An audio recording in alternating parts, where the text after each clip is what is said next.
Hello everyone, कैसे हो आप सभी लोग। I am Nikhil and I welcome you to physics by Nikhil Raj. देखो कि अपने जो क्रैश कोर्स कर रहे थे उसकी लास्ट वीडियो अपनी 10 दिन पहले आई थी, है ना। काफी दिनों से क्रैश कोर्स के अंदर कोई भी वीडियो अपने अपलोड नहीं हो रही थी। उसका रीजन क्या है, एचपीएससी पीजीटी फिजिक्स का एग्जाम आने वाला है, ठीक है। 12 सितंबर को वो एग्जाम होने वाला है। तो वो एग्जाम क्या था कि काफी एक्सपेक्टेड था कि थोड़ा सा लेट हो जाए, 20 सितंबर या उसके थोड़ा सा बाद में हो जाए, है ना। तो उसके लिए इस हिसाब से प्लान किया था कि आपका क्रैश कोर्स भी कंटिन्यू चलता रहेगा। पर अभी वो एग्जाम क्या था, 12 सितंबर को होना था, तो उसकी जो टेस्ट सीरीज अपन ने लॉन्च करी थी वो थोड़ी सी अर्ली कंप्लीट करनी पड़ गई, है ना, ताकि सभी बच्चों को उसका बेनिफिट मिल पाए और 31 अगस्त तक अपना सारा काम कंप्लीट हो जाए टेस्ट सीरीज का, तो बच्चे उसको रिवाइज भी कर पाए, ठीक है। तो उसके लिए अपना क्रैश कोर्स थोड़ा सा एक बार बीच में डिस्टर्ब हो गया था, पर अब कोई दिक्कत नहीं है। टेस्ट सीरीज कंप्लीट हो चुकी है और अब अपने कंप्लीटली फ्री है ना, यूट्यूब पे कंटेंट अपलोड करने के लिए। तो जो अपना क्रैश कोर्स चल रहा था और आपसे कहा गया था कि सितंबर के अंदर अपने क्रैश कोर्स फिनिश कर देंगे, ठीक है। तो आज 1 सितंबर है, 1 सितंबर से अपने स्टार्ट करते हैं और 30 सितंबर तक लगभग ये जो क्रैश कोर्स है अपना, इसके अंदर KVS, NVS, HTET PGT, RPSC first grade, EMRS या फिर ऑल ओवर इंडिया के अंदर जहां भी पीजीटी फिजिक्स के एग्जाम हो रहे हैं, है ना, वहां पर ये क्रैश कोर्स आपको काफी बेनिफिट देगा। इवन कि अगर आप कहीं से पेड कोचिंग नहीं ले रहे हैं, बिना कोई कोर्स ज्वाइन किए, आप सिर्फ इस क्रैश कोर्स को भी फॉलो करते हैं और जो गाइडेंस वीडियो अपने अपलोडेड है ना, उनको भी फॉलो करते हैं, तो आप आराम से अच्छे मार्क्स के साथ सिलेक्शन ले सकते हैं, अच्छे मार्क्स के साथ सिलेक्शन ले सकते हैं। तो शुरू करते हैं। लास्ट के 10 दिन वीडियो नहीं आई, उसके लिए आपको मेरी तरफ से सॉरी, और ट्राई करेंगे इसको फटाफट कंप्लीट कर दें, है ना। आप भी थोड़ा सपोर्ट दिखाना, जैसे प्यार आपने पहले दिया था। अपने लगभग 1500 सब्सक्राइबर होने वाले हैं, जो आपकी ही बदौलत है। आपने शेयर किया, लाइक किया और सब्सक्राइब किया उसके लिए। तो शुरू करते हैं। फ्रिक्शन चैप्टर अपना जो है वो शुरू करने जा रहे हैं। ये वीडियो लगभग मुझे लगता है 31 मिनट की होगी। उसके बाद इसके क्वेश्चन सोल्व करेंगे। फ्रिक्शन जो चैप्टर है इसका नेचर कैसा रहता है, कंपटीशन प्रोस्पेक्टिव से, है ना, कंपटीशन के हिसाब से बात करें तो यहां से थ्योरी में इतना कुछ नहीं है, पर इसके क्वेश्चन में काफी कुछ होता है ना। तो इसके थ्योरी के अंदर जो मेन पॉइंट है वो अपने डिस्कस करेंगे और उसके बाद जो अगला लेक्चर होगा आपका, उसके अंदर इसके लगभग अपने 20 क्वेश्चन डिस्कस करेंगे, जिससे आपके इसके लिए और भी जो कॉन्सेप्ट आपके वो क्रिस्टल क्लियर हो जाएंगे, ठीक है। तो शुरू करते हैं। 30 लेक्चर अब तक अपलोड हो चुके हैं, तो ये अपना लेक्चर नंबर हो जाएगा 31। ओके, सबसे पहले स्टार्ट करते हैं फ्रिक्शन। फ्रिक्शन या हिंदी में लिखोगे आप तो घर्षण। फ्रिक्शन या घर्षण क्या होता है, देखो, जब भी कोई दो लेयर्स है, दो लेयर एक दूसरे के ऊपर चलती है या हम किसी सरफेस के ऊपर चलते हैं, दो लेयर्स कांटेक्ट में आती है, ठीक है, तो वो फिसले नहीं, है ना, वो फिसले नहीं एकदम से। उसके लिए क्या काम करता है, फ्रिक्शन काम करता है, फ्रिक्शनल फोर्स काम करता है। ये जो फ्रिक्शनल फोर्स है वो हमेशा गति की विपरीत दिशा में काम करता है। जैसे कि मान लो ये फर्श है और ये आप हो, है ना, आपका पैर है, ये आप इस पे चलते हो और आप आगे की तरफ जा रहे हो, आगे की तरफ जा रहे हो आप, तो फ्रिक्शन कहां लगेगा, हमेशा पीछे की तरफ लगेगा, है ना। घर्षण के काफी नुकसान भी है। क्या नुकसान है, जो मशीन के जो पार्ट्स होंगे उनके अंदर जब घर्षण होगा, फ्रिक्शन होगा, तो वो पार्ट्स क्या हो जाएंगे, खराब हो जाएंगे, है ना, जिसे अपने कहते हैं हिंदी के अंदर देसी भाषा में कि रगड़ लग जाएगी, है ना, रगड़ जाएंगे वापस के अंदर। तो ये नुकसान भी है। तो इसके लिए वहां पे क्या यूज किया जाएगा, बॉल बेरिंग यूज किए जाएंगे, लुब्रिकेट्स जो होते हैं, स्नेह, वो यूज किए जाएंगे। और इसके बहुत सारे नुकसान और भी है। एनर्जी का भी लॉस होगा, है ना। फ्रिक्शन, जैसे यहाँ फ्रिक्शन है ना, जब जैसे कि हम अपनी जो हथेलियां है, पाम जो अपनी है, उनको रब करते हैं तो एनर्जी जनरेट होती है। तो फ्रिक्शन का लॉस क्या है कि इससे क्या होता है, एनर्जी का लॉस होता है, ठीक है जी। इसका नुकसान ही हो गया। इसका फायदा क्या है, इसका फायदा अपने पास ये है कि अगर फ्रिक्शन नहीं होगा तो आप चल ही नहीं पाओगे, ठीक है। तो फ्रिक्शन के फायदे भी बहुत सारे हैं। आप चल नहीं पाओगे, जो अपनी रोड होती है ना, सड़क जो होती है, उसके ऊपर आप बाइक चलाते हो, गाड़ी चलाते हो, तो वो आप कैसे चला पा रहे हो, वो आप फ्रिक्शन की वजह से चला पा रहे हो। जो आपका टायर होता है ना, टायर जो होता है वहां पर क्या होती है, टायर के ऊपर लाइनिंग होती है, छोटे छोटे जो क्या बोलते हैं उसको, हेयर टाइप, जो क्या बोलते हैं, पार्टिकल्स भी उगाए जाते हैं टायर के ऊपर, ताकि उससे सारा ये चीज क्यों हो रही है, ताकि ये फ्रिक्शन क्या हो जाए, बढ़ जाए। फ्रिक्शन ज्यादा होगा तो आप आसानी से चल पाओगे, है ना। ये भी आप सोच सकते हो कि जो वरना जो रोड है उसको बिल्कुल बना देते हैं, स्लिपरी बना देते हैं, है ना, टाइल्स जैसी बना देते हैं, बिल्कुल चिकनी बना देते हैं। चिकनी बनाने से क्या होगा कि वहां पर घर्षण कम हो जाएगा और आप चल नहीं पाओगे। ये होता है घर्षण के प्लस भी बता दिए आपको और माइनस भी बता दिए, ठीक है। अब इसको कॉम्पिटिशन पर्सपेक्टिव से बढ़ते हैं अपने। मेन क्या है, ये लेयर्स के रूप में है, ठीक है, कि लेयर है वो एक दूसरे के ऊपर फिसलती है। अब उसके बाद आता है types of friction. Types of friction, घर्षण के प्रकार, है ना, इंग्लिश में लिख रहा हूं मैं, और आपको इसकी हिंदी भी साथ साथ में बता देता हूं। तो अगर आप हिंदी मीडियम के स्टूडेंट है तो आप हिंदी में लिख लेंगे, इंग्लिश मीडियम के हैं तो आप इंग्लिश में लिख लेंगे, है ना। टाइप ऑफ फ्रिक्शन, फ्रिक्शन के प्रकार। फ्रिक्शन जो अपने पास है वो 3 प्रकार का होता है। पहला आता है dry friction. Dry friction Hindi medium के हैं और आपको इंग्लिश समझ में आती है तो आप इंग्लिश में भी पढ़ सकते हैं, ड्राई फ्रिक्शन या शुष्क घर्षण। दूसरा आता है फ्लूइड फ्रिक्शन,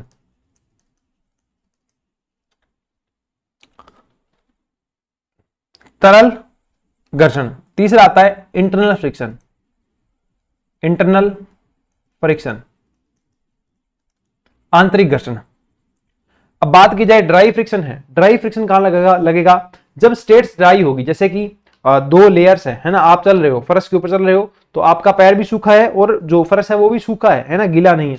तो आप जो चलोगे तो वहां कौन सा फ्रिक्शन लगेगा, ड्राई फ्रिक्शन लगेगा। मशीन के जो पार्ट्स हैं वहां अगर कोई भी ऑयल, मोबिल या फिर स्नेहक या फिर लुब्रिकेंट नहीं डाला जाए तो वहां पे क्या होगा, ड्राई फ्रिक्शन होगा। ठीक है, तो ये क्या हो जाएगा, सॉलिड के अंदर कोई भी 2 सॉलिड सरफेस जो होगी वहां पे होगा, है ना, सॉलिड सरफेसेस पे होगा, सॉलिड सरफेसेस, ठोस जो सतह होगी वहां पे ये काम कर रहा होगा। फ्लूइड फ्रिक्शन जो आता है ये कहां होगा, ये लिक्विड होना चाहिए उन फ्रिक्शन के ऊपर, है ना, लिक्विड होना चाहिए और थोड़ी सी जो सरफेस है वो गीली होनी चाहिए। जैसे कि आप देखो, आपने फ्लूइड मैकेनिक्स पढ़ी थी, है ना, फ्लूइड मैकेनिक्स मैंने आपको पढ़ा दी। ओके, तो फ्लूइड मैकेनिक्स के अंदर अपन ने क्या पढ़ा था, विस्कस फोर्स पढ़ा था, है ना, viscous force, viscous drag force, ऐसा कुछ पढ़ा था। तो जो वहां पे क्या था, जो पानी की लेयर्स होती है, जो पानी की लेयर्स होती है वो एक दूसरे के ऊपर फिसलती है, तो वहां कौन सा था, फ्लूइड फ्रिक्शन था। कौन सा था, फ्लूइड फ्रिक्शन था। तो इसको आप कह सकते हो कि यहां कौन सा आ जाएगा अपने पास, विस्कस फोर्स आ जाएगा, जो अपने नीटा कैलकुलेट किया था, आपको याद हो तो, है ना, विस्कोसिटी नीटा कैलकुलेट किया था, ऐसा कुछ श्यानता जिसे अपने कहते हैं। तो वहां पे क्या था, फ्लूइड फ्रिक्शन था। और तीसरा क्या था अपने पास, इंटरनल फ्रिक्शन। इंटरनल फ्रिक्शन क्या है कि बाहर से आपको कुछ नहीं दिखेगा पर उसके अंदर फ्रिक्शन होगा। जैसे कि मान लो आपके पास कोई डब्बा है, लोहे का डब्बा है, लोहे का कोई पार्टिकल है ना, वर्ग घन के रूप में, तो उसको आप क्या करो, डिफॉर्म करने का ट्राई करो, उसकी शेप आप चेंज करने की ट्राई करो। तो उसके अंदर क्या होगा, जब आप उसको डिफॉर्म करोगे तो उसकी जो लेयर्स है वो भी क्या होगी, आगे पीछे होगी, उसकी लेयर्स क्या होगी, आगे पीछे होगी। तो जब उसकी लेयर्स आगे पीछे होगी, तो उन लेयर्स के बीच में क्या होगा, घर्षण होगा। घर्षण होगा तो क्या होगा, उसके अंदर आपको एनर्जी का लॉस होगा। कभी आप ऑब्जर्व करना, कोई भी आपका डब्बा है, कुछ भी मान लो आपके पास वस्तु है, एक ऑब्जेक्ट है, उसको आप डिफॉर्म करने का ट्राई करते हो तो वो जो ऑब्जेक्ट है उसमें क्या होने लग जाती है, हीटिंग होने लग जाती है, वो ऑब्जेक्ट जो है वो थोड़ा सा गर्म हो जाता है। कभी भी आप ये चीज देखना, ठीक है, तो वो आपके पास क्या कहलाता है, इंटरनल फ्रिक्शन कहलाता है। ये कैसे आया, ये डिफॉर्मेशन के लिए आया, डिफॉर्मेशन। आपने जब डिफॉर्म करने की ट्राई की तब भी आपके पास ये चीज आई थी। ओके, इससे आगे चलते हैं।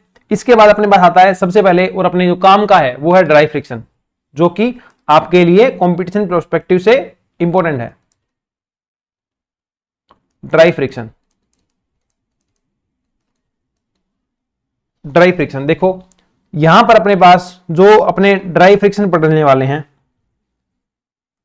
ये अपने पास देखो सामान्यतः क्या था, जनरल आप केस देखो, इसके अंदर अपने 2 तरीके के फ्रिक्शन पढ़ेंगे। एक होता है स्टैटिक फ्रिक्शन, एक होता है काइनेटिक फ्रिक्शन या मूविंग फ्रिक्शन।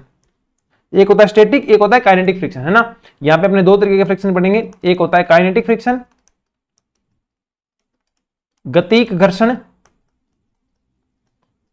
घर्षण, और दूसरा होता है स्टैटिक फ्रिक्शन, स्टैटिक फ्रिक्शन, स्थैतिक घर्षण। पहला स्टैटिक घर्षण, स्टैटिक फ्रिक्शन, स्थैतिक घर्षण। दूसरा है काइनेटिक फ्रिक्शन या गतिक घर्षण। इसके अंदर देखो ये दोनों कब लगते हैं, जैसे कि अपने पास देखो इनिशियल स्टेज के अंदर कोई भी सरफेस है और सरफेस के ऊपर आपके पास कोई ऑब्जेक्ट पड़ा है। ओके, ये आपके पास इसके ऊपर क्या है, कोई भी ऑब्जेक्ट पड़ा है। ओके, इस ऑब्जेक्ट का जो भार है, वेट है, वो कहां लगेगा, नीचे की तरफ लगेगा, W बराबर mg। ओके, और इसकी वजह से जो नॉर्मल फोर्स होता है, नॉर्मल फोर्स जो होता है वो सरफेस के हमेशा परपेंडिकुलर लगता है। तो आपके पास ऊपर की तरफ कौन सा फोर्स लग रहा है, नॉर्मल फोर्स लग रहा है, अभिलंबित बल लग रहा है। अब आपने क्या किया, इसको मूव करना स्टार्ट किया। क्या किया, मूव करना स्टार्ट किया। आपने कौन सी साइड में बल लगाया, इस साइड में आप बल लगाना स्टार्ट करते हो। तो जैसे ही आप इस साइड के अंदर फोर्स लगाना स्टार्ट करोगे तो क्या होगा, देखो जैसे कि आपने इस साइड के अंदर फोर्स लगाना स्टार्ट किया है ना, थोड़ा थोड़ा फोर्स लगाना आपने स्टार्ट किया, इस साइड में इसको धक्का देना स्टार्ट किया, तो यहां आपका नॉर्मल फोर्स लग रहा है, कोई दिक्कत नहीं है। यहां आपका जो वेट वाला फोर्स है W = mg लग रहा है, कोई दिक्कत नहीं है। तो इस साइड के अंदर जो आप फोर्स लगा रहे हो, जो आप फोर्स F लगा रहे हो ना, ये क्या है, एक्सटर्नल फोर्स, एक्सटर्नल फोर्स, बाह्य बल।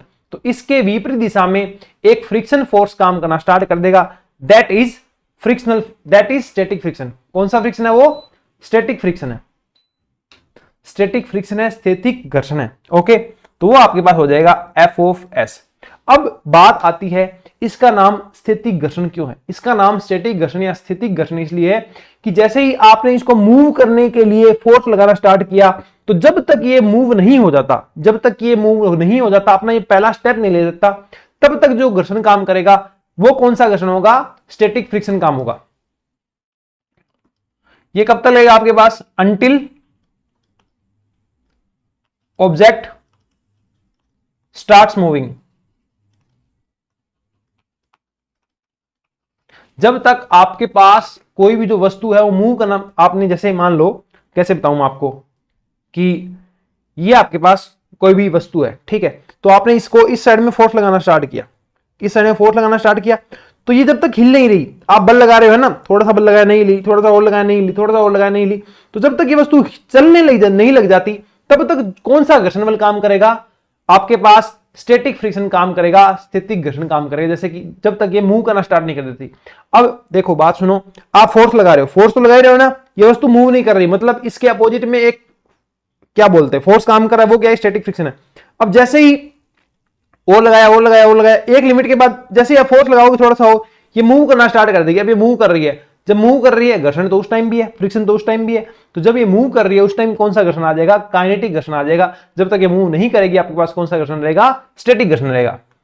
तो काइनेटिक घर्षण कौन सा हो गया, when it is in moving या मोशन, जब आपके पास मोशन के अंदर होगी वस्तु, तो कौन सा घर्षण काम कर रहा होगा, आपके पास स्टैटिक घर्षण काम कर रहा होगा, ठीक है। तो यहां पे स्टैटिक घर्षण आ जाएगा Fs। ओके, अभी जो Fs है आपके पास, स्टैटिक घर्षण जो है इसकी वैल्यू है ना, हमेशा इसकी मैक्सिमम वैल्यू से कम होती है। Fs मैक्सिमम एक लिमिटिंग वैल्यू होती है इस घर्षण की अपने पास, जिसे अपने FSM कहते हैं, FSM फ्रिक्शन स्टैटिक मैक्सिमम होता है, ठीक है। जो ये Fs मैक्सिमम है इसका मान कितना होता है, इसका मान होता है μsn। यहां पे μs क्या है, μs है स्टैटिक फ्रिक्शन कांस्टेंट, μs क्या है, static friction constant.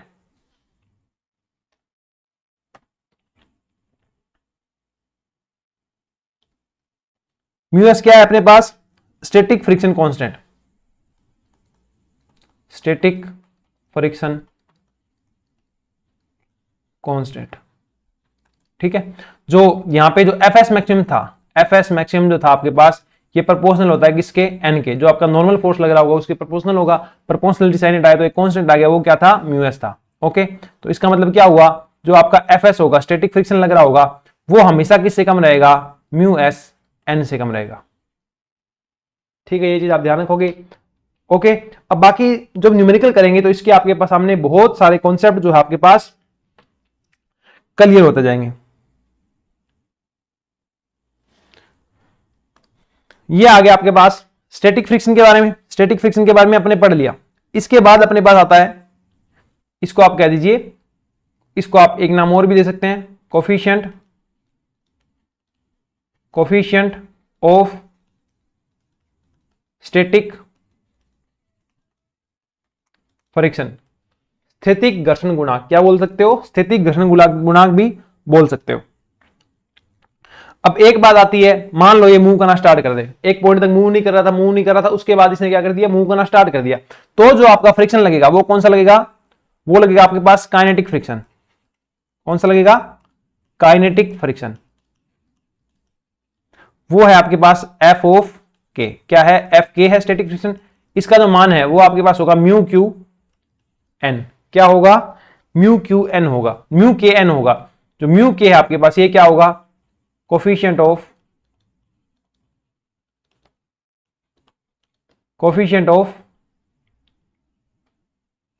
Kinetic friction, गति घर्षण गुणांक आपके पास म्यू के है। ये दोनों फॉर्मूले आपके लिए काफी यूजफुल रहेंगे। सिंपल सी बात है, जो म्यू एस है वो लेस देन रहेगा आपके पास किससे, म्यू के से। ओके, अब अगर आप इसका ग्राफ बनाओ,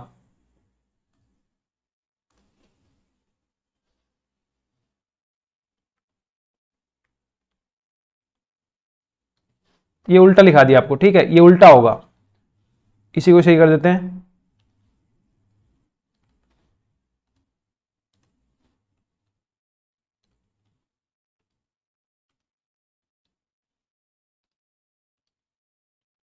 जो के होगा ना आपके पास वो कम होगा। ये मैं थोड़ा सा आपको समझाता हूं, ये कैसे होगा। देखो कि जैसे अपने ग्राफ बनाते हैं, किसके बीच में, यहां लग रहा है आपका फ्रिक्शन, घर्षण,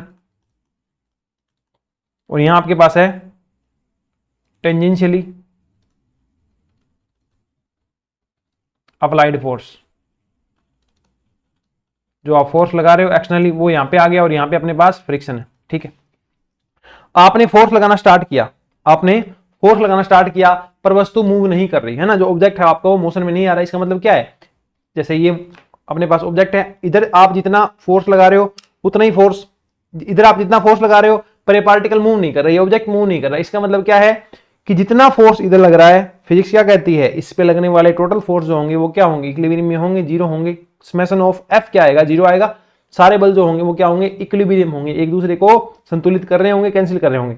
तो इधर जितना एफ लग रहा होगा उतना ही स्टैटिक फ्रिक्शन कहां लग जाएगा, इधर लग जाएगा। समझ रहे हो, जब तक मोशन स्टार्ट नहीं हो जाता, तो आपके जो फ्रिक्शन, जब तक की मोशन स्टार्ट नहीं होती, ये फ्रिक्शन क्या चलेगा, पैरेलल चलेगा। पैरेलल चलेगा मतलब समानुपाती चलेगा, है ना, प्रोपोर्शनल चलेगा, बिल्कुल। ओके, इनको प्रोपोर्शनल चलाओ, ये लो जी, बिल्कुल प्रोपोर्शनल चल गए। अब आपका जो ऑब्जेक्ट है, आप फोर्स बढ़ा रहे हो धीरे धीरे, और फ्रिक्शनल फोर्स है वो भी आपका बढ़ रहा है।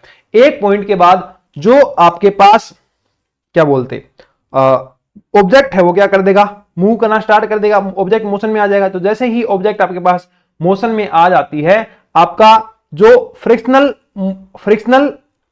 जो स्टैटिक फ्रिक्शन है वो किसमें चेंज होगा, काइनेटिक फ्रिक्शन में चेंज होगा। आपने कभी भी ऑब्जर्व किया होगा, आप किसी वस्तु को धक्का दे रहे हो और वस्तु जो हिलने वाली है, तो उससे ठीक पहले जो आपको बल लगाना पड़ता है, जब वो मोशन में आ जाती है उसके बाद कम बल लगाना पड़ता है। ध्यान सुनना कि आप ये ऑब्जेक्ट मूव नहीं कर रहा था, फोर्स लगा रहे हो, वस्तु मूव करने वाली है, उससे पहले जितना फोर्स लगा रहे हो ना, एक बार चल पड़ी उसके बाद इतना फोर्स नहीं लगाना पड़ता, ठीक है। मतलब एक बार मोशन में आ गई तो आपको उतना फोर्स नहीं लगाना पड़ता। तो जो आपके पास काइनेटिक फ्रिक्शन आएगा वो इस स्टैटिक फ्रिक्शन की मैक्सिमम वैल्यू से थोड़ा सा कम होगा। तो आपका ये जो ग्राफ है वो इस तरीके से जाएगा। ओके, तो ये वैल्यू आपकी, ये वैल्यू है, ये है आपके पास एफ के। यहां आपके पास आएगा गतिक घर्षण, जो काइनेटिक फ्रिक्शन है वो, ये क्या है आपके पास, ये है आपके पास F S M, static friction जो है उसकी मैक्सिमम वैल्यू, और ये क्या है, एफ के काइनेटिक फ्रिक्शन की वैल्यू आपके पास। ओके, यहां पे अपने पास लगभग चीजें स्टैटिक और जो काइनेटिक फ्रिक्शन इसके बारे में आपने देख ली। इसके बाद आता है एंगल ऑफ फ्रिक्शन। घर्षण कोण क्या है, सिंपल सी इसकी डेफिनेशन है वो आपको रटनी है, ठीक है। कि जो आपका रिजल्टेंट फोर्स लग रहा होगा, जब कोई वस्तु घर्षण के अंदर है, मोशन कर रही है, तो आपका रिजल्टेंट फोर्स लग रहा होगा, उसका नॉर्मल फोर्स से, रिजल्टेंट फोर्स का नॉर्मल फोर्स से जो एंगल होगा वो आपका क्या कहलाएगा, एंगल ऑफ फ्रिक्शन कहलाएगा, ठीक है। तो इसका डायग्राम बनाता हूं मैं, देखिए आप, ये अपने पास कोई भी ऑब्जेक्ट यहां पे है, ओके, यहां अपने पास बल mg लग रहा है, और ऊपर की ओर आपके पास क्या लग रहा है, n फोर्स मतलब नॉर्मल फोर्स लग रहा है, अविलंबित बल लग रहा है, ये आपके पास W = mg लग रहा है। ओके, आप जो बल लगा रहे हो वो कहां लगा रहे हो, इधर लगा रहे हो, और जो स्टैटिक फोर्स लग रहा है, स्टैटिक फ्रिक्शन जो लग रहा है वो इस साइड में लग रहा है, FSM। ये मोशन स्टार्ट करने वाली है, तो उससे पहले जो μSn लग रहा है। ओके, तो अब देखो, जो आपका नॉर्मल फोर्स लग रहा है, आपका एक नॉर्मल फोर्स लग रहा है, एक आपका ऐसा हमें लग रहा है ना, इसकी दिशा इधर है, इसकी दिशा इधर है, तो रिजल्टेंट जो फोर्स होगा एन, और मतलब जो नॉर्मल फोर्स और स्टैटिक फ्रिक्शन के कारण उसकी दिशा क्या आ जाएगी, ये वाली दिशा आएगी। कौन सी दिशा आएगी, उसकी दिशा ये वाली आ जाएगी, ये दिशा आएगी।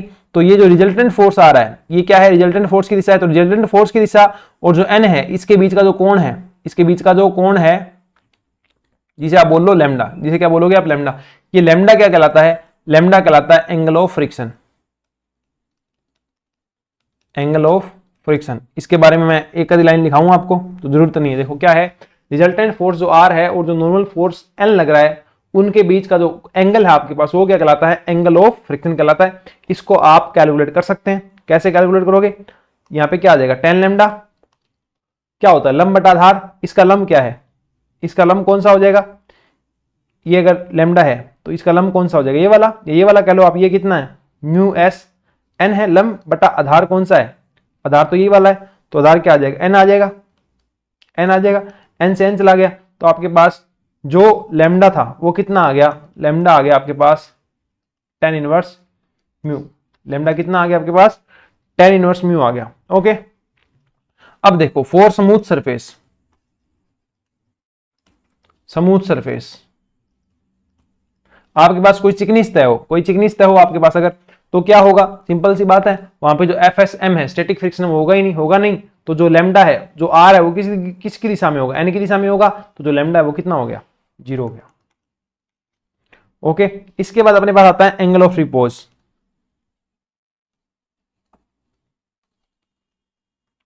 एंगल ऑफ रिपोज, अब एंगल ऑफ रिपोज को हिंदी में क्या कहते हैं वो मुझे पता नहीं है ना, अभी दिमाग में नहीं आ रहा है, आप देख लेना। मैं आपको इसका बता देता हूं ये होता क्या है, कि मान लो अपने पास ये सरफेस है, इसके ऊपर आपने कोई ऑब्जेक्ट रख दिया है ना, ये कोई ऑब्जेक्ट रख दिया, अब ये मूव नहीं कर रहा, स्थिर है ना। अब आपने क्या किया, इस सरफेस को धीरे धीरे उठाना शुरू किया, उठाना शुरू किया, उठाना शुरू किया, उठाना शुरू किया। अब एक पॉइंट पे आके क्या होगा, जैसे एंगल आप थोड़ा सा बढ़ा रहे हो, वस्तु मूव नहीं कर रही, वस्तु मूव नहीं कर रही, ऑब्जेक्ट मूव नहीं कर रहा। अब एक पॉइंट ऐसा आएगा जिस एंगल के ऊपर, जैसे एंगल बढ़ाते जा रहे हो ना आप, एक एंगल के ऊपर जो वस्तु है वो मूव करना स्टार्ट कर देगी, जो ऑब्जेक्ट है वो मोशन करना स्टार्ट कर देगा। वो अपने पास क्या कहलाता है, वो लास्ट पॉइंट जिसके ऊपर आपका मोशन स्टार्ट हो जाएगा, ऑब्जेक्ट जो है वो नीचे की तरफ आना शुरू कर देगा, वो आपका एंगल कहलाता है एंगल ऑफ रिपोज। क्या कहलाता है, एंगल ऑफ रिपोज। जैसे कि ये आपके पास, तो ये आपके पास एंगल है थीटा, ये आपका थीटा एंगल क्या कहलाएगा, एंगल ऑफ रिपोज कहलाएगा। कब, जब आपकी जो वस्तु है वो नीचे की तरफ मोशन मूव करना या मोशन करना स्टार्ट कर देगी। ये आपके पास यहाँ पे कोई वस्तु है जिसके ऊपर, ये देखो आप ऊपर की तरफ बल लग रहा है, कितना, ऊपर की तरफ नहीं, नीचे की तरफ, इधर नीचे की तरफ बल लग रहा है कितना, mg। नॉर्मल फोर्स इससे हमेशा इस साइड में लगेगा, तो ये आपका आ गया n। अब ये थीटा है, ये 90 माइनस थीटा, ये 90 माइनस थीटा, ये 90 माइनस थीटा, ठीक है। और ये फिर से 90, ध्यान से देखना, इसका प्लस ये जो पूरी लाइन, इस पे कोण कितने बनेंगे, 180। तो ये तो 90 हो गया, ये कितना हो गया, ये वाला तो 90 हो गया, ये कितना है 90 माइनस थीटा, क्योंकि ये थीटा, थीटा 90 माइनस थीटा, तो आपका ये कितना बचा, ये बचा थीटा, थीटा बचा। समझ गए ना बात मेरी। जैसे इसको आप ऐसे देखो, ये थीटा प्लस ये वाला यहां तक देखो 90, ये 90, इसके साथ में कौन सा जुड़ेगा, ये वाला जुड़ेगा, है ना। तो 90 प्लस थीटा, ये कितना 90 माइनस थीटा, तो ये कितना हो गया 180, इतना ही होना चाहिए। तो ये आपके पास कितना हो जाएगा n, तो ये आएगा n कोस थीटा, और इससे जो इधर वाला जो आपका बनेगा वो आएगा आपके पास n sine theta. Okay, n sine theta आ गया आपके पास। और इसके अलावा जो मोशन है वो उसके इधर स्टार्ट होगी, मोशन इधर होना स्टार्ट हो जाएगी, तो स्टैटिक फ्रिक्शन किस साइड में लगेगा, स्टैटिक फ्रिक्शन या जो फ्रिक्शन आपका जो भी है वो इस साइड में लग रहा होगा। ओके, और अब एक चीज देखो, जो ये कितना आया था 90 माइनस थीटा, तो ये कितना रहेगा, ये रहेगा थीटा, कितना रहेगा थीटा। और ये जो थीटा है ना, इसी को ही कहते हैं अपने एंगल ऑफ रिपोज। क्या कहते हैं, एंगल ऑफ रिपोज। ये जो थीटा था ना आपके पास, यही था आपके पास एंगल ऑफ रिपोज। तो एंगल ऑफ रिपोज जो है आपका, एंगल ऑफ रिपोज जो है वो एंगल ऑफ फ्रिक्शन के बराबर होता है। Angle of friction, friction angle था ना, एंगल ऑफ फ्रिक्शन इसके बराबर ही होता है ये। ठीक है, इसमें मैं एक आधा पॉइंट और देख लेता हूं, आपको बताने लायक है क्या।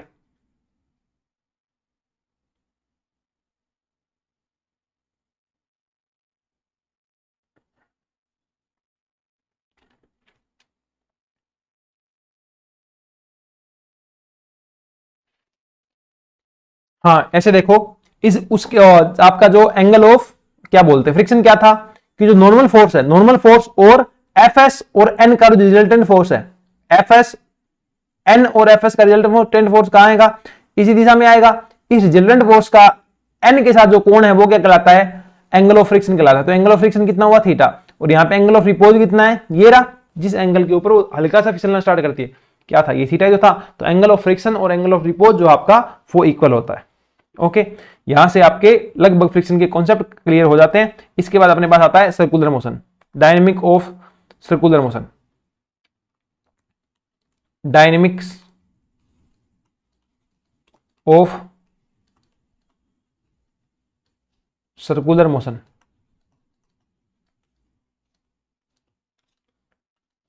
ये आपके पास कोई सेंटर है किसी सर्कल का, यही सर्कल के ऊपर आपका जो पार्टिकल है वो मोशन में होगा। ठीक है, सर्कल इसके सेंटर जो है वो इसके बीच में है, ऐसा साइड में है ऐसा नहीं सोचेंगे आप। और यहाँ पर जो आपका पार्टिकल है वो मूव कर रहा है, उसकी जो वेलोसिटी है वो इस डायरेक्शन के अंदर है। ठीक है, वेलोसिटी इस डायरेक्शन में है। अगर आपकी जो वेलोसिटी है वो क्या हो, कांस्टेंट हो, वेलोसिटी क्या हो, कांस्टेंट हो, सिर्फ डायरेक्शन क्या हो रही हो, डायरेक्शन क्या हो रही हो, चेंज हो रही हो, तो आपके पास जो त्वरण होगा, जो एसिलेशन होगा वो क्या होगा, सेंटर की तरफ होगा। तो आपके पास सिर्फ और सिर्फ सेंट्रीपिटल एसिलेशन आएगा। सेंट्रीपिटल, या सेंट्रीपिटल मत कहो आप, उसको आप कहो नॉर्मल, नॉर्मल, हाँ ना, normal acceleration, normal component of acceleration आएगा। ठीक है, पर आपका जो v क्या हो जाए, v चेंज होना स्टार्ट हो जाए, v क्या हो जाए, चेंज होना स्टार्ट हो जाए, और डायरेक्शन तो चेंज हो ही रही है, v भी चेंज हो डायरेक्शन भी चेंज हो। जबकि पहले क्या था, v सेम था, कांस्टेंट थी, जो चाल है वो कांस्टेंट थी, सिर्फ दिशा बदल रही थी, मतलब वेग बदल रहा था। यहाँ क्या है, चाल भी बदलेगी और दिशा भी बदलेगी। तो आपके पास जो एसिलेशन है उसका एक कौन सा कंपोनेंट आएगा, टेंजेंशियल, टेंजेंशियल कंपोनेंट भी आएगा, कंपोनेंट ऑफ एसिलेशन भी आपके पास आ जाएगा। ये जो AC लगता है, सेंट्रीपिटल एसिलेशन है, वो सेंटर की तरफ लगता है, जबकि जो आपका टेंजेंशियल एसिलेशन होगा वो इस दिशा में होगा, AT, टेंजेंशियल एसिलेशन, दोनों चीज होगी। इनके मान देखोगे आप तो जो आपका AC है ये आपके पास कहां से आ जाएगा, ये आ जाएगा MAC, बल क्या होता है, द्रव्यमान गुणा त्वरण, ये रहेगा आपके पास mv² बटा r सेंटीमीटर के लिए, तो m से m गया, जो आपका AC होगा वो कितना आ जाएगा, v² बटा r आ जाएगा। ये आपके पास आ गया सेंटीपिटल एसिलेशन आपके पास। ओके, v बराबर r ओमेगा होता है, तो r² ओमेगा² बटा r, तो ये आपके पास r ओमेगा² भी आ गया। इसके अलावा ये तो हो गया सेंटीपिटल एसिलेशन। इसके टेंजेंशियल एसिलेशन आपको चाहिए, अगर 80 आपको चाहिए तो वो कितना होगा, वो आपके पास होगा a इंटू का जो v क्या होता है, v बराबर क्या होता है, r ओमेगा, तो इसी तरीके से ये हो जाएगा 80 आपके पास क्या होगा, r गुणा अल्फा, AC बराबर क्या हो जाएगा, r गुणा अल्फा हो जाएगा। r गुणा अल्फा नहीं, ये जहां पे क्या आएगा, a आएगा, r गुणा a बराबर हो जाएगा a ऑफ t। v बराबर क्या था, r ओमेगा था, जो वेलोसिटी थी वो जो त्रिज्या गुणा कोणीय वेग, तो यहां हो जाएगा कोणीय त्वरण गुणा r बराबर आपका टेंजेंशियल एसिलेशन। ओके, इसके बाद आपके पास आता है circular turning of roads, turning of roads, turning of ROAD, turning of roads. Turning of roads क्या है, आपने देखा होगा कि जो भी घुमाव होता है ना, जो घुमाव होता है, जैसे आप कहीं पे जा रहे हो अपनी गाड़ी लेके, बाइक लेके, तो वहां आप देखोगे मोड़ होता है ना, जो मोड़ होता है उसके ऊपर क्या होता है, आपके पास बाहर की तरफ बल लगता है, सेंट्रीफ्यूगल फोर्स लगता है, बाहर की तरफ आपके ऊपर एक फोर्स लगता है।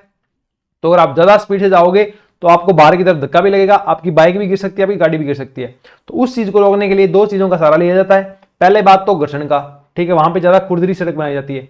दूसरी बात, जो आपका जो सड़क है, जैसे ये रोड है, उस मोड़ के ऊपर, तो रोड को जो है, सड़क को जो है वो बाहर से थोड़ा उठा देते हैं, सड़क को जो बाहर से थोड़ा सा उठा देते हैं। ये दोनों ट्रिक यूज की जाती है ताकि आपका जो एक्सीडेंट है वो ना हो, आपके जो बाइक है वो ना गिरे, आपकी जो गाड़ी है वो ना गिरे। ठीक है, तो इसे कहते हैं सड़कों का बंकन। तो सड़कों के बंकन के अंदर दो तरीके हो सकते हैं, दो चीज यूज ले सकते हैं। पहला कैसे की जाती है टर्निंग ऑफ रोड्स की, बाय फ्रिक्शन, फ्रिक्शन को यूज लेके एक्सीडेंट से बचा लो। दूसरा होता है by banking of roads, by banking of roads. Road को बाहर से थोड़ा सा उठा दो, जैसे ये रोड है ना, तो इस रोड को ऐसे ना रख के थोड़ा सा ऐसे कर दो, किसी एंगल पे उठा दो, ये होता है बैंकिंग ऑफ रोड्स। और थर्ड होता है बोथ, मतलब दोनों ही चीज यूज कर लो, फ्रिक्शन भी यूज कर लो और बैंकिंग ऑफ रोड्स भी यूज कर लो, दोनों यूज करोगे तो एक्सीडेंट होने के चांस, दुर्घटनाएं होने के चांस और कम होंगे। ठीक है, इनके बारे में अपने पढ़ने वाले हैं। तो पहला आपके पास आता है by friction. By friction simple सी बात है, जब आप किसी किनारे की ओर मुड़ रहे हो, आप इसके ओर मुड़ोगे है ना, तो जो बल होगा आपके पास कहां लग रहा होगा, बाहर लग रहा होगा। जैसे आपका ऑब्जेक्ट है, आपकी गाड़ी है, आपकी बाइक है, तो इस पे जो बाहर बल लग रहा होगा, घूमने के कारण बाहर की तरफ बल लगेगा। तो आपके पास अंदर की तरफ क्या लग रहा है, सिंपल सी बात है ना, बाहर की तरफ जब आप घूम रहे हो तो बाहर की तरफ आपके ओर बल लग रहा है। आपकी गाड़ी कहां जानी चाहती है, बाहर जाना चाहती है, बाहर की तरफ फेंकना चाहती है आपको। तो आपके पास सेंटर की तरफ क्या लगेगा, फोर्स बाहर की तरफ है, तो स्टैटिक फ्रिक्शन कहां लगेगा, अंदर की तरफ लगेगा। और आपको अंदर की तरफ क्या लगता है, सेंट्रीपिटल फोर्स लगता है ना।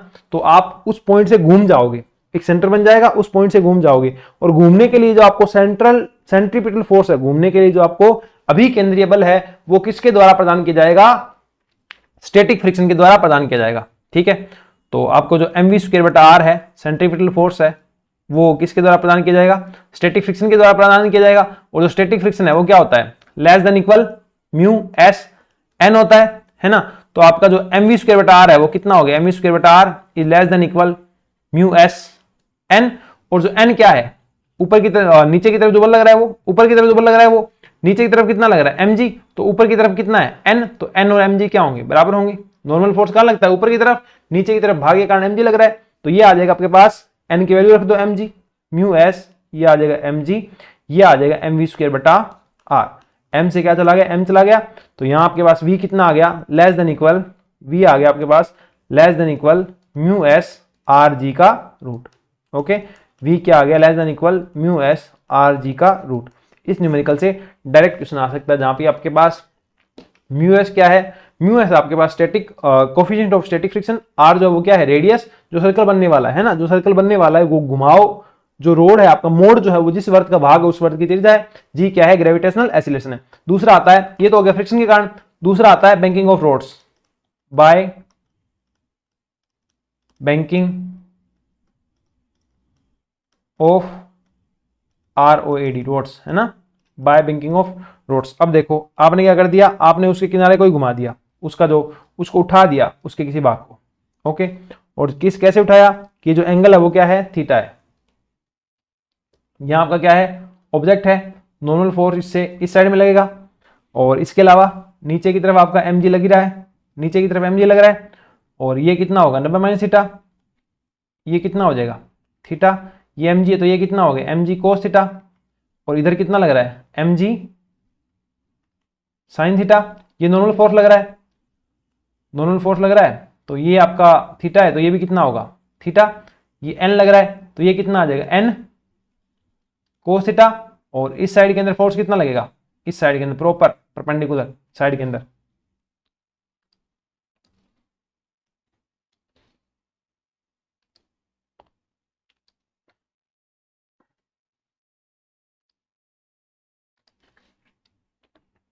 इस साइड के अंदर, जैसे डायग्राम सही नहीं बनाया है ना मेरे अकॉर्डिंग, इसको छोड़ो नया बना देता हूँ पूरा पूरा ही। जैसे ये आपके पास आपकी सरफेस थी, इसको आपने उठा दिया कितने कोण के ऊपर, थीटा कोण के ऊपर। यहाँ आपका जो भी ऑब्जेक्ट था वो था, ठीक है, बाइक थी आपकी, गाड़ी जो भी थी, इसके ऊपर जो बल लग रहा है इसके भार के कारण mg इधर लगेगा, ये है 90 माइनस थीटा, तो ये जो आएगी ये कितना आएगा थीटा, तो ये mg है तो ये कितना हो गया mg कोस थीटा, और इस साइड में कितना लग जाएगा mg साइन थीटा।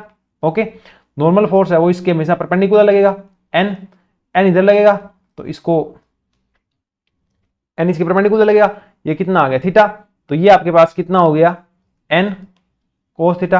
अब इसके ठीक परपेंडिकुलर कौन सा होगा, ये वाला होगा, तो ये आएगा आपके पास n साइन थीटा। अब देखो n साइन थीटा कहां लग रहा है, अंदर की ओर, सेंटर की तरफ लग रहा है ना, समझ रहे हो ना आप, सेंटर की तरफ। ये वाला नहीं होगा, ये वाला नहीं होगा, mg साइन थीटा नहीं होगा, सेंट्रीपिटल फोर्स कौन सा होगा, n साइन थीटा होगा। mg साइन थीटा तो कहां है, उसको खाई की तरफ लेके जा रहा है, नहीं, अंदर की तरफ सिंपल फोर्स लगना चाहिए, वो क्या होगा आपके पास n साइन थीटा होगा, क्या होगा n साइन थीटा होगा। ओके, तो इधर से आप देख सकते हो जो आपका n कोस थीटा है एन कोस थीटा है वो आपके लिए किसके इक्वल है, mg के इक्वल है। एन कोस थीटा वो क्या है देख लो, एन कोस थीटा है वो, ये डायग्राम सही नहीं बना होगा पर ये बिल्कुल परपेंडिकुलर है, ठीक है, आपस में मतलब बिल्कुल एक ही की रेखा के ऊपर है, ठीक है। तो एन कोस थीटा क्या हो गया, mg के इक्वल हो गया, समीकरण नंबर 1। दूसरा जो एन साइन थीटा है वो किसके इक्वल होगा, सेंट्रीपिटल फोर्स प्रदान करेगा ताकि गिरे नहीं, तो mv स्क्वायर बटा r। समीकरण नंबर 2, समीकरण 2/1 कर दो, 2/1 से 2 में 1 का भाग दे दो, तो ये आ जाएगा आपके पास tan थीटा बराबर mv स्क्वायर बटा r, और इधर आ जाएगा m इंटू जी, तो m से m चला गया, तो यहां से आपके पास जो v आएगा वो कितना आएगा, आर जी tan थीटा का रूट, कि जो वेलोसिटी आपको वो आर जी tan थीटा से कम रखनी है। अगर एक्सीडेंट से आपको बचना हो तो क्या रखोगे आप, आर जी tan थीटा से कम रखोगे, जहां थीटा क्या है आपके पास, जो जितने के ऊपर इसकी बैंकिंग की गई है रोड की वो एंगल है, यहाँ पे आप जो वी रखोगे वो क्या रखोगे, root of mu S R G से कम रखोगे। अब दोनों ही चीजों को क्या कर दिया जाता है, इंक्लूड कर दिया जाता है, हो सकता है बैंकिंग से काम ना बने, हो सकता है फ्रैक्शन से काम ना बने, दोनों ही चीजों को क्या कर दो, आपस में ऐड कर दो। ये आपके पास क्या है, फ्रिक्शन चैप्टर के ऑलमोस्ट सारे टॉपिक हो गए हैं। अगला टॉपिक आपके पास conical pendulum. Conical pendulum, conical pendulum देखो क्या होता है आपके पास, बेसिकली कोनिकल पेंडुलम जो आपके पास वो ये मान लो एक सॉलिड बेस है, ठीक है, इसके ऊपर आपका कोई धागा है जो लटका हुआ था, इसके ऊपर आपने एक पिंड लोलक है वो लगा रखा था जिसका भार m था, तो इसके कारण नीचे की तरफ बल कितना लग जाएगा, mg। इसमें टेंशन है, टेंशन कहाँ लगता है, बाहर नीचे इधर लग रहा है ना, तो टेंशन धागे को अंदर की तरफ लगेगा ताकि धागा जो है वो आपको टूटे ना। ये जो कोण है वो थीटा है, तो टी का कंपोनेंट बांट लो, ये थीटा है तो ये भी कितना आएगा थीटा, तो ये कितना हो जाएगा, ये हो जाएगा टी कोस थीटा, और जो आपका ये वाला है ये कितना हो जाएगा टी साइन थीटा। अब जो यहां से आप देख सकते हो जो आपका पेंडुलम है ये इसके अंदर जो टी कोस थीटा है ये कंपोनेंट सीधा सीधा बराबर हो रहा है किससे, mg के, और जो टी साइन थीटा है, जो टी साइन थीटा आपका ये आपका सेंट्रीपिटल जो फोर्स है उसका काम करेगा, ठीक है, जो अभिकेंद्रीय बल है आपके पास वो उसका काम करेगा, ओके, अभिकेंद्रीय बल का काम करेगा। जो टी साइन थीटा आपके पास ये किसके इक्वल होगा, mv स्क्वायर बटा r के इक्वल होगा। ये है समीकरण नंबर 1, ये समीकरण नंबर 2, दोनों का आपस में भाग दे दो, 2/1 कर दो, तो क्या आ जाएगा, ये आएगा आपके पास tan थीटा बराबर v स्क्वायर बटा r, और डिवाइड में चला जाएगा g, यहां से v आपके पास आ गया आर जी tan थीटा का रूट, ओके। और आपको जो आवर्तकाल चाहिए वो क्या होता है, 2 पाई अपॉन ओमेगा, ओमेगा होता है 2 पाई अपॉन टी, तो टी क्या आ गया 2 पाई अपॉन ओमेगा, ये जो टी है वो क्या है, टाइम पीरियड, आवर्तकाल, ओके। तो और v बराबर क्या होता है आर ओमेगा, तो यहां से ओमेगा क्या हो जाएगा, ओमेगा हो जाएगा v बटा आर, तो v बटा आर वैल्यू पुट करो, 2 पाई आर, v का मान R G tan theta, solution करो, ये बन जाएगा 2 पाई रूट ऊपर r का रूट, और ये आ जाएगा g ऑफ tan थीटा। तो टाइम पीरियड t आएगा वो कितना आ जाएगा 2 पाई, ऊपर हो जाएगा रूट ऑफ r, नीचे हो जाएगा g of tan theta, okay. जहां आप थोड़ा सा जो मान है वो रख सकते हैं, क्या मान रखोगे, tan थीटा का मान रखो, कितना हो जाएगा 2 पाई रूट ऑफ r बटा क्या है g tan थीटा का मान साइन थीटा बटा cos theta, okay, sign theta बटा कोस थीटा। ये आपके पास r है घूमने के लिए, ये आपके पास क्या है r है ना घूमने के लिए, आपके लिए r क्या है, यही तो है, और ये आपके पास r है,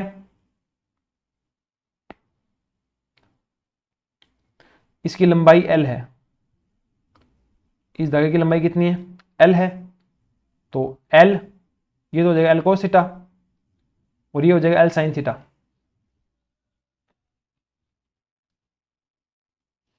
देखो जो आपके पास, एक मिनट रुको चेक करने दो मुझे, जो यहां से आपके पास ये r है आपके लिए घूमने के लिए, ठीक है, तो ये r का मान क्या हो गया l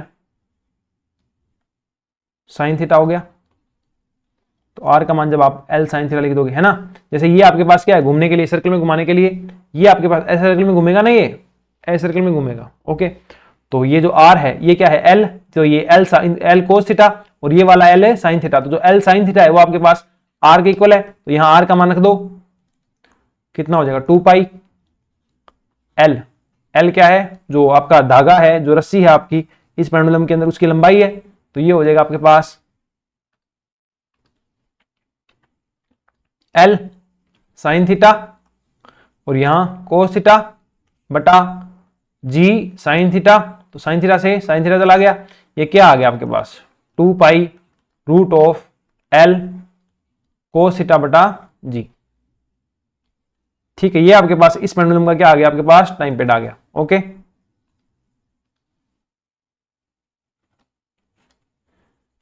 टाइम पीरियड कितना आ गया 2 pi root of L sine theta बटा जी। यहां पे आपका जो फ्रिक्शन चैप्टर है वो कंप्लीट होता है। अब इसके रहते हैं न्यूमेरिकल, जो न्यूमेरिकल है अपने अगले लेक्चर के अंदर डिस्कस कर लेंगे। आपका जो अगला लेक्चर है वो कल मिल जाएगा, ठीक है। पर डे आपको एक लेक्चर मिलेगा ही मिलेगा, जब टाइम एक्स्ट्रा मिल जाएगा तो 2 भी अपलोड हो सकते हैं, ठीक है। तो इस लेक्चर को आप अच्छे से देखना, कंटिन्यूटी बनाए रखना। पहले वाले लेक्चर उम्मीद करता हूं आपने कंप्लीट कर लिए होंगे, और इसके जो क्वेश्चन आएंगे कल उनको प्रैक्टिस करना, पहले खुद से करने की ट्राई करना। अगर आपसे खुद से नहीं होते हैं तो आप फिर लेक्चर देख सकते हो, जो प्रत्येक लेक्चर अपलोड होगा उसके नोट्स आपको physics by Nikhil Raj Telegram channel जो है उसके ऊपर मिल जाएंगे। व्हाट्सएप चैनल जो अपना फिजिक्स बाय निखिल राज, उसके ऊपर भी अपने अपलोड कर देंगे, तो वहां से आप इसको प्राप्त कर सकते हैं। जो आपको लिंक है टेलीग्राम चैनल का, टेलीग्राम डिस्कशन ग्रुप का, एचटेट ग्रुप का, और जो पीजीटी फिजिक्स है, एचपीएससी पीजीटी फिजिक्स है, उसके लिए भी ग्रुप बनाया था, उन सबका ग्रुप आपको डिस्क्रिप्शन के अंदर मिल जाएगा। और जो प्लेलिस्ट है कंप्लीट पीजीटी फिजिक्स की, वो भी आपको डिस्क्रिप्शन के अंदर उसका लिंक मिल जाएगा, वहां पे आप जाकर के देख सकते हैं। और अपना प्यार जो है वो physics by Nikhil Raj channel के लिए ऐसे बनाए रखें, सपोर्ट करते रहें, शेयर करते रहें, सब्सक्राइब करते रहें, ठीक है, सीखते रहें। Bye bye, thank you, take care, bye.